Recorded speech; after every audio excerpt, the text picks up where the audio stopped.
Si Juan Douglas at si Wiccan Kalia ay nanatiling nakatigil, nanlalaki ang kanilang mga mata sa matinding gulat habang nakatingin sila sa dulo ng abot-tanaw. Ang imposibleng bagay ay nangyari na. Nang lumingon sila sa likuran, lumitaw ang mga watawat ng Sword Duke at ng tanyag na Esperanza Night Order, na lumabas na parang bagyo na nagbabanta ng kapahamakan. Bago dumating ang Sword Duke sa magulong larangang ito, nagkaroon ng mahalagang usapan sa loob ng kanyang ligtas na teritoryo. Ang kanyang Knight Commander ay nakatayo sa harap niya, yumuko ng may paggalang habang ipinaalam sa kanya ang kasalukuyang sitwasyon sa estratehiya. Nagulat siya na ang dalawang Nagel Alabang Paksayon ay nag-iwan lamang ng sapat na sundalo upang panatilihing abala ang isa't isa, habang tila nagtitipon naman ang mga piling puwersa upang direktang umatake sa McLean. Nang marinig ang ulat na ito, nagmamadaling ipinatong ng Sword Duke ang kanyang kamay sa mukha, at kinukuskus ang kanyang sentido sa pagkadismaya. Bumantong hininga siya ng malalim. Sa wakas, nagdulot sila ng gulo. Ang mga hanggal na iyon, paano sila kumilos ng ganoon kabilis magdesisyon? Nang makita ang mukha ng Sword Duke na nababalutan ng stress at pagkadismaya, ang kanyang asawa, na nakatayo malapit, ay labis na nag-alala. Lumapit siya, puno ng pag-aalala ang kanyang mga mata para sa pasanin ng kanyang asawa. Ngunit sa mismong sandaling iyon, isang maliit at masayang presensya ang sumire sa mabigat na kapaligiran. Sumilip ang kanyang maliit na anak na babae mula sa likuran ng damit ng kanyang ina, tumangala sa matangkad na lalaki at tinawag itong, Aba. Agad na nawala ang pagkadismaya ng Sword Duke. Tumingin siya sa baba, ang kanyang ekspresyon ay nagbago mula sa inis patungo sa paghanga. Binuhat ng Sword Duke ang kanyang anak, at binitbit siya ng walang kahirap-hirap. Namangha siya sa paglaki nito at sinabing, nagsimula pa lang siyang maglakad, at ngayon ay tumatakbo na siya ng napakahusay. Humalaklak si Stella, naramdaman ang kaligtasan sa yakap nito. Nagreklamo siya, at itinaas ang kanyang mga braso ng mataas, nakangiti sa kanya, at tinawag ang Sword Duke, Daddy. Habang binitbit niya si Stella sa kanyang mga bisig, yakap-yakap sa kanyang dibdib, isang malalim na kaisipan ang pumasok sa kanyang isip. Naisip niya ang kanyang disipulo. Sinabi niya sa sarili na si Logan ay maaaring isang hanggal na disipulo, padalos-dalos at mahilig sa gulo. Ngunit kung wala si Logan, hindi niya mararanasan ang kagalakan ng pagkakaroon ng isang kahangahangang anak na babae tulad niya. Ang mga ginawa ni Logan ang nagdala sa buhay na ito, sa pamilyang ito. Lumambot ang mga mata ng Sword Duke habang iniisip niya ito, isang bihirang kahinahunan ang pumalit sa kanyang karaniwang titig ng isang mandirigma. Inutusan niya si Luis, ang kanyang Knight Commander, na tipunin agad ang mga kabalyero. Ang biglaang utos ay ikinagulat nina Luis at ng kanyang asawa. Hindi nila inaasahan na kikilos siya ng ganoon kabilis.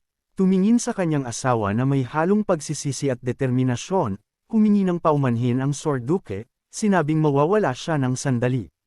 Tiningnan siya ng kanyang asawa, nakita ang determinasyon, at ang kanyang mga mata. Pilit siyang ngumiti ng taos puso, itinago ang kanyang pag-aalala, at sinabing naiintindihan niya. Tiniyak niya sa kanya na maghihintay siya rito kasama ang kanilang minamahal na anak na babae. Bumalik sa kasalukuyan, sa larangan ng digmaan, ang hangin ay puno ng tensyon. Pagkatapos makita ang Sword Duke, nasabik si Luther na half-giant. Ang kanyang dugo ay nagsimulang kumulo sa kaba ng isang tunay na hamon. Ngumiti siya ng mayabang at sinabing, ang galing. Mas mahusay kaysa sa pakikitungo sa mga hanggal na ito. Pagkatapos ay iniwan ni Luther ang kanyang kasalukuyang kalaban. Nag-charge siya patungo sa Sword Duke, hindi pinansin ang labanan sa pagitan niya at ni Ronyan. Nang makita na umaalis ang half-giant sa gitna ng kanilang duelo, sumigaw si Ronyan. Ang kanyang boses ay puno ng pagkalito at galit, tinatanong kung saan siya pupunta. Sinubukan ni Ronyan na pigilan si Luther, kumakbang pasulong upang harangin siya, ngunit isang mabigat na kamay ang dumapo sa kanyang balikat. Pinigilan siya ng kanyang ama, dahan-dahang umiiling. Tiningnan ng kanyang ama ang magulong larangan at nagsalita ng may malubhang karunungan, sinabing, mula rito, ang mga superhumans ng larangang ito ay hahawakan ng Sword Duke. Tiningnan ni Ronyan ang kanyang ama, hindi maintindihan ang sukat ng kapangyarihan na ipinapahiwatig ng kanyang ama. Nagtanong siya ng may pag-aalinlangan, bahagyang nanginginig ang kanyang boses, ngunit posible ba talaga iyon? Tumaas ang tensyon sa larangan ng digmaan, ang ingay ng bakal at mahika ay tumataas sa isang crescendo habang nag-charge pasulong ang Sword Duke kasama ang kanyang mga tropa. Sa isang simpleng kumpas ng kanyang kamay, inutusan niya ang Night Order na umatake. Agad na napansin ni Juan Douglas at Wiccan Kalia ang pagbabago sa taktika. Nakita nila na ang Esperanza Night Order ay nag-charge sa kanila mula sa ibang panig sa halip na dumiretso sa kanila. Kinukubkob sila. Sa pag-unawa kung ano ang mangyayari, agad na inutusan ni Douglas ang kanyang mga tropa na bumuo ng isang depensibong pormasyon, sumisigaw para sa mga kalasag at harang na itaas.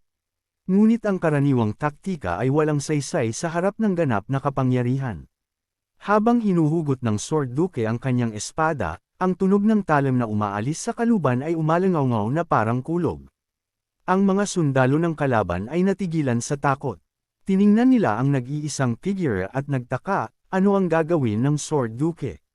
Dumating agad ang sagot, habang ang espada ng Sword Duke ay nababalutan ng aura, isang nakakasilaw na liwanag ang nanggagaling sa talim. Dahil sa napakalaking enerhiya na bumubuhos mula sa kanya, ang gravity mismo ay tila nagbabago. Ang lahat ng mga sundalo ng kalaban ay nagsimulang lumutang sa hangin, walang magawa laban sa tumataas na puwersa. Ang kanilang mga paa ay umalis sa lupa, ang takot ay nakaukit sa kanilang mga mukha. Bago pa nila maintindihan kung ano ang nangyayari, ang nakakatakot na sword intent ng Sword Duke ay humagupit sa kanila. Hindi ito isang hiwa, ito ay isang pagbura. Ang intent ay nagpunit sa kanila sa gitna ng hangin, isang kakilakilabot na pagpapakita ng labis na dominasyon. Ang Duke ay hindi man lang kumurap matapos niyang patayin ang mga sundalo. Ang kanyang ekspresyon ay nanatiling malamig, walang emosyon, na parabang pamapalo lang siya ng mga langaw. Gayunpaman, sa gitna ng patayan, biglang may napagtanto ang Duke. Na may mali, nagbago ang ihip ng hangin. Sinamantala ni Juan Douglas ang pagkakataon. Inatake niya ang Sword Duke gamit ang Ice Magic, naghagis ng isang high-level spell na idinisenyo upang magyelo sa paggalaw. Agad na bumaba ang temperatura. Habang immobilized ang Sword Duke dahil sa Ice Magic, na bumabalot sa kanyang mga braso sa yelo, nakita ng mga kalaban ang isang pagkakataon. Sa pagkuha ng pagkakataong ito, parehong nag-charge sina Luther at Wiccan Kalia patungo sa kanya. Parehong sumigaw ang Half-Giant at si Wiccan habang inaatake nila ang Sword Duke, ibinuhos ang bawat onsa ng kanilang lakas sa isang pinagsamang atake na nilayon upang patayin siya agad. Ngunit nanatiling relax ang Duke habang papalapit sila sa kanya. Walang takot sa kanyang mga mata, tanging pagkabagot. Sa huling sandali, bago pa magdikit ang kanilang mga armas, nadurog ang yelo. Madaling binaliwala ng Sword Duke ang atake ni Wiccan at Luther. Ang kanyang espada ay gumalaw ng mas mabilis kaysa sa kanilang makita. Sa isang counterattack na dumadaloy na parang tubig, seryoso niya silang sinugatan. Ang dugo ay sumabog sa hangin. Sila ay tumilapon dahil sa epekto, bumagsak sa lupa ng may lakas na nakakabali ng buto. Pagkatapos ay bumaba ang Sword Duke sa kanyang kabayo, tumingin siya sa tatlong makapangyarihang mandirigman na nagpupumilit na bumangon at nang aasar na nagsabi, kung silang tatlo ay hindi makayanin ito, marahil ay dapat tawagin din nila si Jordan. Si Luther, hawak ang kanyang sugat, ay sumigaw siya sa galit at ibinaling ang kanyang galit sa kanyang kakampi. Tinanong niya si Douglas, Douglas, ginagamit mo ba ng maayos ang iyong mahika? Tila hindi man lang napigilan ang Sword Duke. Ang Ice Magic ay wala man lang nagawa kundi inisin siya. Kitang-kitang naghahabol ng hininga, pawis na tumutulo sa kanyang mukha mula sa pagod ng spell. Tinanong ni Douglas si Luther, kung hindi napigilan ang Sword Duke, bakit kayo ay buhay pa? Alam ni Douglas ang nakakatakot na katotohanan, halos hindi gumagana ang mahika sa isang halimaw na tulad nito. Pagkatapos ay sinabi ni Douglas kay Luther na huminto sa paglalaro at mag-focus. Ang takot ay nagsimulang gumapang sa boses ni Douglas. Nang makita ang hindi matitinag na bundok na iyon na siyang Sword Duke na nakatayo sa harap nila, hindi nasaktan at hindi natitinag, tinanong siya ni Douglas, ano ang nangyari sa iyong panata ng neutralidad? Naengkanto ba siya ng brat na iyon na si Logan, o ano? Napakababaw ba talaga ng kanyang panata?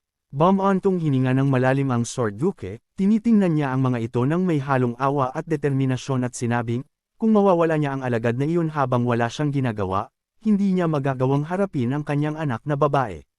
Nang marinig ang pangangatuwiran ng Sword Duke, lalo pang nadismaya si Douglas. Masisira ang panata para sa isang alagad. Sinabi ni Douglas sa Duke, talagang tumanda na siya. Sabay-sabay silang muling sumugod patungo sa Sword Duke, sumisigaw at sinasabing, magretiro na lang siya. Samantala, sa ibang bahagi ng larangan ng digmaan, nagngangalit pa rin ang laban nina Logan at Valtermin. Sugatan si Logan, UP ang kanyang baluti, ngunit may kakaiba. Sa laban nina Logan at Valtermin, mabilis na gumagaling si Logan dahil sa epekto ng healing bracelet na suot niya. Sumasara ang mga hiwa, naglalaho ang mga pasa, at bumabalik ang sigla sa kanyang mga bias sa loob ng ilang segundo. Labis na nabigla si Valtermin sa nakita niyang eksena. Pinanood niya ng hindi makapaniwala habang napapansin niya na gumagaling ang panlabas at panloob na mga sugat ni Logan sa harap mismo ng kanyang mga mata. Agad na sumugod si Valtermin patungo kay Logan, iwinawasiwas ang kanyang sandata ng walang direksyon at tinanong siya, anong panlilin lang ang ginawa niya. Nagbanggaan muli ang dalawa, umalangaw-ngaw ang bakal sa bakal. Ngunit sa pagkakataong ito, hindi na napapa-atres si Logan. Mas matatag ang kanyang tindig, mas mabigat ang kanyang mga atake. Nagsalubong ang ngipin ni Valtermin sa galit at pagkadismaya. Hindi siya makapaniwala na tinalo siya ng isang taong inakala niyang mas mahina. Ang mas malala pa, gumaling na ang lahat ng pinsala ni Logan, binura ang lahat ng pinaghirapan ni Valtermin. Ngunit pagkatapos ay napansin ni Valtermin ang kanyang sariling kondisyon. Napagtanto niya na siya ang pagod. Humihingal siya, mabigat ang kanyang mga bisig, at nauubos ang kanyang mana. Sa isang desperadong sandali, napagtanto na nagbabago ang takbo ng labanan, pinakawalan ni Valtermin ang lahat ng kanyang nag-aapoy na aura. Sumiklab ang apoy mula sa kanyang katawan, sinunog ang lupa sa paligid nila. Gayunpaman, napansin ito ni Logan, huminga siya ng malalim. Umatras si Logan, lumikha siya ng distansya, napansin ni Logan na mabigat ang hangin, pumipiga sa kanyang mga balikat. Malayo ito, nagmumula sa ibang bahagi ng larangan ng digmaan, ngunit malinaw na nararamdaman niya ito. Ito ang weighted blade ng Swordmaster. Sumiklab ang mukha ni Logan sa sandali ng pagkaunawa. Isang ngiti ang sumilay sa kanyang mukha. Nagsasalubong ang kanyang mga ngipin sa galit sa biglaang pagbabago sa kilos ni Logan. Inatake ni Valtermin si Logan gamit ang kanyang dambuhalang espada, iwinawasiwas ito ng may sapat na puwersa upang hatiin ang isang gusali. Sumisigaw siya, nagtatanong, ano ang tinatawanan niya. Agad na sinalag ni Logan ang atake, inilihis ang dambuhalang espada sa gilid. Napagtanto niya na tama ang kanyang master. Tulad ng sinabi ng kanyang master, tulad ng ikinabahala ng kanyang master, balang araw ay maaari siyang magbago. Ang mga taong nakakatikim ng kapangyarihan ay hindi maiiwasang maghanap ng mas malaking kapangyarihan. Ito ang sumpa ng malakas. Ngunit napagtanto ni Logan ang iba pa. May mga taong nagpas siyang maniwala sa kanya. Hindi siya naghahanap ng kapangyarihan para sa kapakanan ng kapangyarihan. Sa gitna ng matinding larangan ng digmaan, isang malalim na pagkaunawa ang tumama kay Logan. Para sa isang katulad niya, na dating isang salbaha, isang taong tanging karahasan lang ang alam, kailangan niyang patunayan ang kanyang sarili. Kailangan niyang parangalan ang pananampalatayang inilagay sa kanya. Bawat isa sa mga desisyon ay mabigat sa kanyang mga balikat, ngunit ngayon, ang bigat na iyon ay nagbibigay sa kanya ng lakas. Nababalutan ng aura ang espada ni Logan habang itinutulak niya si Valtermin pabalik sa isang biglaang pag-agos ng bagong natuklasang kapangyarihan. Sa wakas ay naabot niya ang weighted blade, ang estado ng isip at kapangyarihan na taglay ng kanyang master. Sa sandaling iyon, sumigaw si Logan, at sinabing hindi niya maaaring iwanan ang kanyang mga responsibilidad. Hindi niya maaaring alisin ang mga ito, anuman ang mangyari. Pagkatapos ay nawalan ng ulirat si Valtermin. Ang kanyang katinuan ay nawasak sa ilalim ng presyon. Sinabi niya kay Logan na tumigil sa pagsasalita. Pagkatapos ay pinakawalan niya ang lahat ng kanyang matinding fire-like aura, na nagiging isang buhay na impyerno, sinasabihan si Logan na masunog na lang. Habang aabot na si Valtermin kay Logan, sumisigaw ng may intensyon na pumatay, ang hangin sa paligid niya ay naging mabigat. Nakatuon si Logan sa kanyang espada. Wala siyang nakikita kundi ang talam, walang nararamdaman kundi ang daloy ng enerhiya.